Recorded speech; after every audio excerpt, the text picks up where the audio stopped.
Chelsea's transfer window has just taken another wild turn. Rafael Leão's name is back on the agenda. Mateus Fernandes is attracting interest from some of the biggest clubs in world football.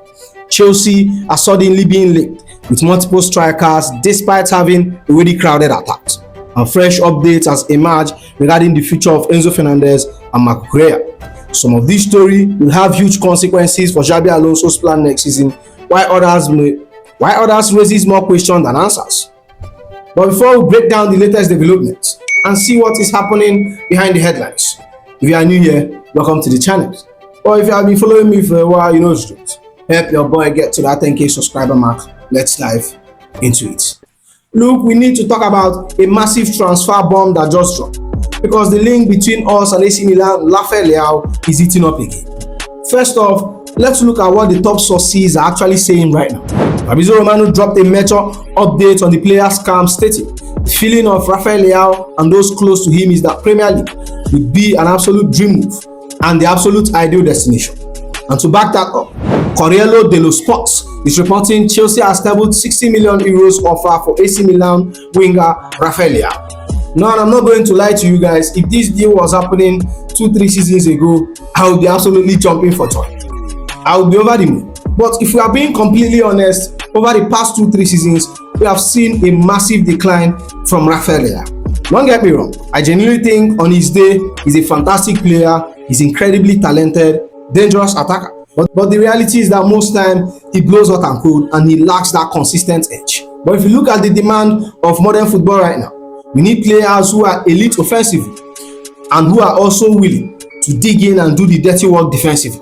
I just don't think Leão is that kind of player. When you look at what Xabi Alonso is building here, he has explicitly spoken about wanting to sign mentality monsters.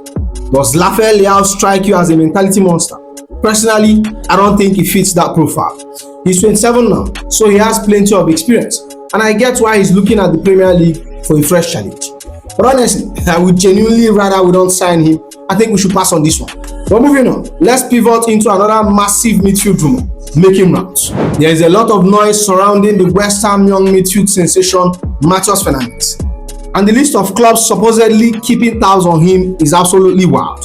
According to a report from ex-West Ham employee via West Ham Central, it's thought that Mateus Fernandes has interest from a whole host of top European teams: Chelsea, Napoli, Juventus, Man U, Arsenal, PSG, Atletico Madrid, Real Madrid, Inter Milan, and Aston Villa. Every single European heavyweight is apparently looking at him. But if anyone is going to pray him away from East London, it's going to cost an absolute fortune. Fabrizio Romano break down the exact financial reality of the situation, reporting that West Ham have set Mateus Fernandes' price tag at £85 million in a meeting with his representative. An £85 million price tag for a 21-year-old midfielder who has tested relegation is absolutely massive. Now we have to ask the real question: how interested are we actually in Fernandes? Because if you look at the deeper reports, it's Manchester United who are the ones making the most serious and concrete move for him right now, regardless of how many clubs are lining up in the background. Personally, I've watched Mateus Fernandes a few times, and honestly, I like what I see. He's incredibly talented, dynamic, still very, very young with a massive ceiling. But do I think we're actually going to make a serious move for him? I don't think so. Our squad right now and our midfield is completely packed. We still have a ton of players fighting for position. We just brought in Valentin Bako, and we still need to see how the whole Enzo Fernández saga plays out. Whether he's going or staying before we even consider about adding another expensive body into that engine room. Don't forget to already have Andre Santos and Romeo Lavia returning, pushing for minutes, and we still have Moises Caicedo locking things down on the book. So I genuinely don't see us pursuing him seriously, unless there is an unexpected exit from our current midfield setups. That's the only way this deal becomes remotely viable for us. On the other hand, it makes perfect sense why Manchester United are known to be the most interested club in the East. They are desperate. They need a midfield of his profile right now, especially with the loss of Casemiro, plus them qualifying for Champions League next season. They know their current squad depth won't cut it. They need to make a statement signing. But at the end of the day, once the dust settles on our own midfield situation, I think Mateus Fernandes is heading straight to Old Trafford. I don't think we are going to sign him, but hey, he's a very good quality player to be linked with. But moving on, let's dive into the absolute circles and that is our current striker situation, because the rumor mills is spinning out of control right now. We are being linked left, right and central with some massive needs. But when you pull back the layers, you have to ask yourself if any of this actually makes sense. First up, let's talk about Dušan Vlahović situation. Gazette dello Sport dropped a massive report stating Chelsea are in contact with Dušan Vlahović's father, Milos, who has been listening to offers on his son's behalf. Newcastle United, Barcelona and Bayern Munich have all held talks over a move for Vlahović too. And if you believe the update from Sport Witness, they are going a step further, claiming that Chelsea are reportedly now leading the race to sign Juventus Dušan Vlahović this summer. If Dušan Vlahović wasn't enough, Mundo Deportivo has thrown another massive curveball in the mix, reporting that Chelsea are looking at Darwin Núñez. The arrival of Xabi Alonso would facilitate his return to the Premier League. Darwin Núñez's arrival would mean more competition for João Pedro. And I'm going to be real with you guys. When I first saw this link, my immediate thoughts is that they sounded like pure, unadulterated fake rumours. Why? Because I don't look at either of these two and think they are true needle movers for us. Don't get me wrong, they are good football players, but are they elite level right now? For me, if you are talking about Dušan Vlahović 3 or 4 seasons ago, I would have been absolutely over the moon. I would be celebrating. But right now, this man is incredibly injury prone and he's sitting on a massive bloated salary at Juventus. I strongly feel like we should stay away from signing him. 1, because of his injury record. Is he going to survive the physicality of the Premier League? I doubt. But give credit to him. When he's fit, he's a very good finisher. Then you look at Darwin Núñez. He's obviously got a Premier League experience with Liverpool. And while he can be one of the most frustrating players to watch on the planet, he's still a very good player. He doesn't always put up the craziest goal numbers, but his work rate and chaos factor are there. If push comes to shove, and I absolutely have to pick between the two, I'm taking Darwin Núñez over Vlahović all day. At least Darwin Núñez already played in this league, even though he doesn't justify the insane price tag Liverpool paid for him. I still think he's a useful player to have around the squad. But there is a massive dilemma we have right now. Our squad is completely overflowing with strikers. And I'm not trying to sign in here, but I have watched Núñez play and I'm not convinced at all he's the right profile to compete with João Pedro. And the exact same goes for Vlahović. Even though I rate Vlahović a bit higher than Núñez purely as a traditional number 9, the Premier League is a completely different beast compared to Serie A. And you look at the lockdown we have up front, the only way I see us bringing any new striker is if the deck are cleared first. Simon Johnson over at The Athletic is reporting that one of the strikers behind João Pedro in the pecking order will be sold. It could be a choice between Leon Delap and Nicolas Jackson. Exactly, we have to see Jackson or Delap leave permanently this summer and probably shift Emmanuel Emega back to Strasbourg just to make a rule. And that is precisely why I don't buy a single word of these transfer links. It just feels like a typical market noise being floated around. But since it's out there, we have to talk about it. And alright, let's move on to the defensive side of things. Because the future of Marc Cucurella is suddenly in the air, and it looks like a return to his homeland could very well be on the cards.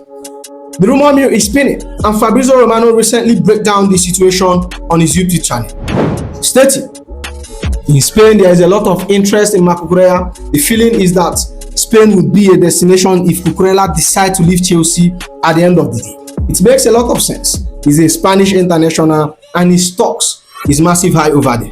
And there is a specific La Liga giant that has been watching him for a very long time. Fabrizio Romano expanded on that interest, adding, those in control at Atletico Madrid has always been big fan of Marc Cucurella, so for sure he remains in their thoughts. But again, the proposal for the player and for the club has to be good to convince absolutely everyone.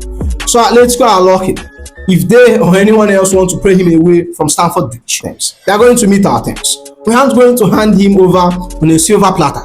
Jack Russell broke down the exact stand on the potential sale, reporting that Chelsea preference, if they are to sell, is for Cucurella to join a club in Europe rather than a Premier League rival. Chelsea wants more than £50 million.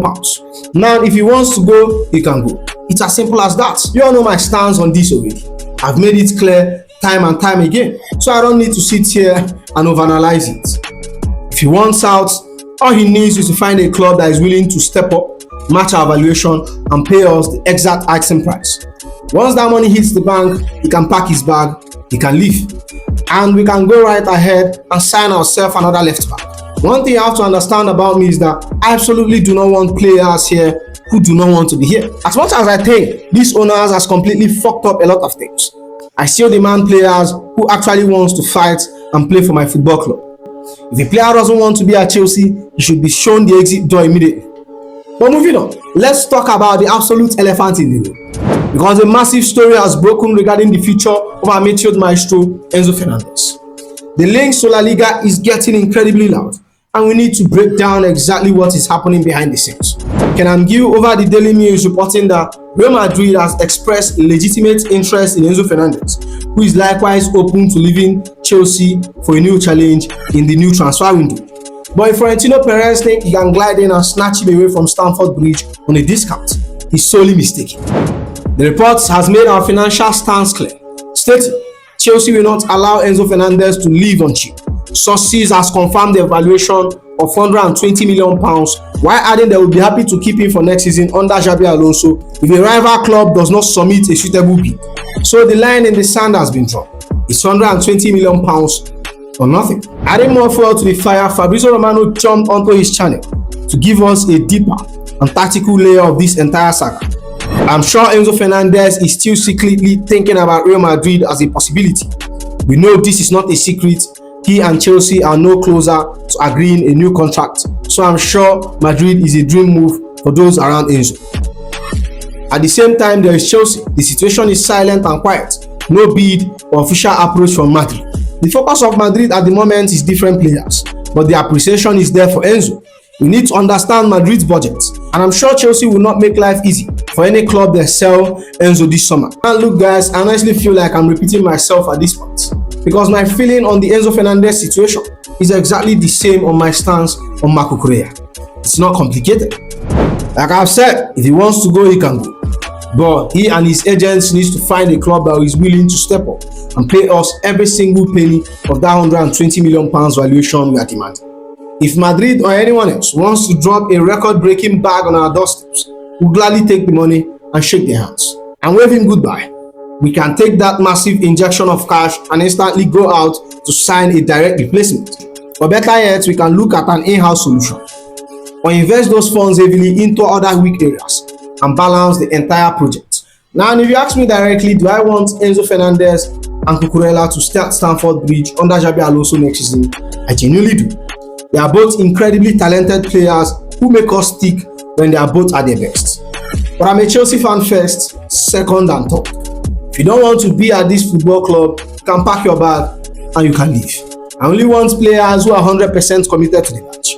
And with that said, that's the end of the video, my friends. Make sure you like, comment and subscribe, and I'll see you in the next one. Igwebi.